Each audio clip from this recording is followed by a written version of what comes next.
தேனுனா தித்திக்கும் கரெக்டா. ஆனா இந்த தேனை நீங்க சாப்பிட்டீங்கன்னா உங்க பிரெயின் மட்டும் ட்ரிப்புக்கு போயிட்டு வரும். இதுக்கு பேர் தான் மேட் ஹனி. ரோடோடென்ட்ரன்ற ஒரு பூல இருந்து தேன் எடுக்கும். இதுல கிரையானோடாக்சின்ற ஒரு விஷயம் இருக்கு. இது டைரக்டா தேனுக்குள்ள போகும். ஓகே.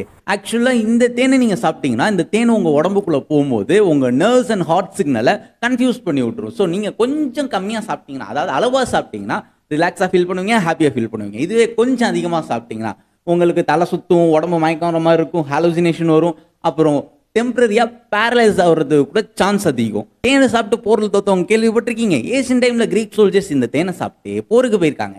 இந்த தேனால போர்ல தோத்துட்டு வந்திருக்காங்க. ஓகே. இதே மாதிரி நேபாள் அண்ட் டர்க்கில இதை மருந்தா யூஸ் பண்றாங்க பிளட் ப்ரெஷருக்கும். அப்புறம் இன்னொன்னு சொல்லியே ஆகணுமா, சொல்றேன், கண்டென்ட் இல்லை.